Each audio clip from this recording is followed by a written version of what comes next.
Hai guys, kali ini kita akan belajar tentang English pronunciation, yaitu pengucapan bahasa Inggris. Sebagai orang Indonesia, kita menganggap antara bacaan dan tulisan bahasa Inggris itu berbeda. Jadi tulisannya apa, nanti bacanya akan apa gitu ya. Jadi beda antara cara baca dan cara tulisnya. Makanya kita harus tahu nih tentang English pronunciation. Lebih khususnya, kita akan mempelajari tentang phonetic symbols. Nah, setiap kata dalam bahasa Inggris itu memiliki cara bacanya masing-masing. Nah, biasanya itu kita sebut dengan phonetic symbols. Bahasa Indonesianya itu tanda baca. Jadi penting banget nih teman-teman tahu semua simbol-simbol baca dalam bahasa Inggris. Kita mengenal bahasa Inggris dengan standar United Kingdom atau Inggris, British, dan standar United States atau Amerika. Nah, pada pembelajaran kali ini kita akan fokus pengucapan bahasa Inggris dengan standar US atau United States. Karena kenapa? Hampir semua aspek kehidupan kita di dunia internasional itu mengarah ke United States ya. Jadi perdagangan, ekonomi, pendidikan, bahkan hiburan atau entertainment. Nah, ada dua bagian dari pengucapan dari phonetic symbol standar Amerika. Baik Amerika maupun Inggris, British gitu ya. Ada dua sama, vowels sama consonants. Bedanya hanya beberapa bagian aja. Kebanyakan sama sih. Jadi hanya ada perbedaan dari pengucapan sama perbedaan penempatan saja. Nah, di sini sudah sedikit dijelaskan, kita review sedikit tentang ada vowels. Nah, itu dia simbol-simbolnya seperti itu. Dan di consonant juga seperti itu ya. Jadi, ya hampir kayak alfabet bahasa Indonesia ya. Ada beberapa yang berbeda dan kayaknya itu asing bagi kita. Nah, gimana nih cara pengucapannya? Kita akan breakdown satu per satunya. Kali ini pada kesempatan kali ini kita nggak breakdown semuanya ya. Jadi kita breakdown 3 phonetic symbol dari vowels dulu. Nah, di sini ada suara i biasa ya. Dalam bahasa Indonesia itu kita bisa asosiasikan, kita bisa ibaratkan dengan mengucapkan kata Siti. Jadi ini i-nya dibaca i biasa. Oh ya, phonetic symbol dalam kamus akan diapit oleh 2 garis miring. Jadi wajib bagi teman-teman nantinya kalau mau menulis phonetic symbol nanti diawali garis miring dan diakhiri garis miring. Di kamus itu seperti itu. Nah, bacanya itu i, nyengir gitu ya, jadi agak panjang. Suaranya adalah i, kayak gitu ya. I.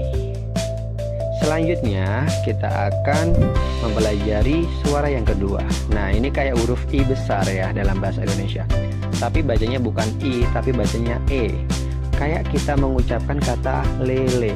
Jadi kita cukup ambil suara e-nya saja, suara vokal e-nya. Jadi dibaca e. Tadi kan dibaca i, nyengir gitu ya, biasa, i biasa. Nah, ini dibaca e lele ya, e. Ingat aja kata lele. Jadi dibacanya e.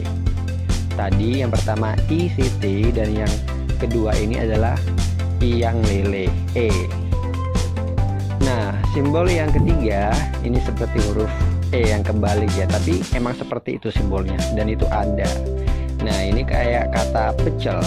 Jadi kita mengucapkan kata pecel, kita cukup ambil vokal E-nya saja, dibaca E. Jadi simbolnya dibaca E. Oke, kayak kata pecel, simbol ini dibaca E. Kita review lagi. Yang pertama tadi dibaca I, yang kedua E, dan yang ketiga E. Sekarang kita akan latihan bagaimana mengucapkan 3 phonetic symbol tadi dalam beberapa kosakata yang sudah ada di sini. Nah, di sini ada tulisan bahasa Inggrisnya dan yang di tengah adalah cara bacanya, diapit 2 garis miring ya, jangan sampai lupa itu nanti, dan arti dalam bahasa Indonesianya. Kita breakdown satu persatu gimana cara bacanya. Yang pertama dibaca believe. Nah, di situ dibaca b, lele, bb, believe. Ada tanda petik, nah itu stressing atau penekanan. Jadi penekanannya itu mengarah ke leave-nya ditekan ya. Jadi b-nya itu singkat aja, believe kayak gitu. Believe. Selanjutnya ada believe, sama ya. Bedanya cuma suara terakhirnya yaitu F sama V. Kita awali lagi, believe, singkat ya, dan suaranya ringan, F-nya ringan, believe. Yang kedua, believe, jadi V-nya agak berat suaranya. Yang kedua ya, believe. Yang ketiga, compete, jadi pitnya itu ditekan, kemnya itu kan dibaca pecel ya, kem ya, jadi singkat, kemnya singkat, compete, pitnya itu ditekankan. Yang keempat, complete, tinggal tambahi vokal L konsonan L di situ, suara L di situ ya. Jadi complete gitu. Complete. Dan yang terakhir, receive.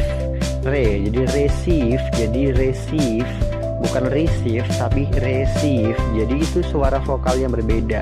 Suara vokal Lele dan Siti ya. Receive gitu.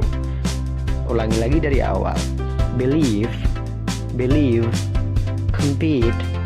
complete, receive. Jadi seperti itu cara bacanya. Jadi itu kombinasi suara-suara I, E, dan suara E. Sekarang tugasnya teman-teman adalah kirim voice note-nya dengan mengucapkan kelima contoh ini dengan pengucapan yang benar. Jadi seperti itu. Kalau teman-teman masih kurang paham, silahkan tanyakan saja di grup ini. Sampai jumpa di fonetik simbol yang lainnya.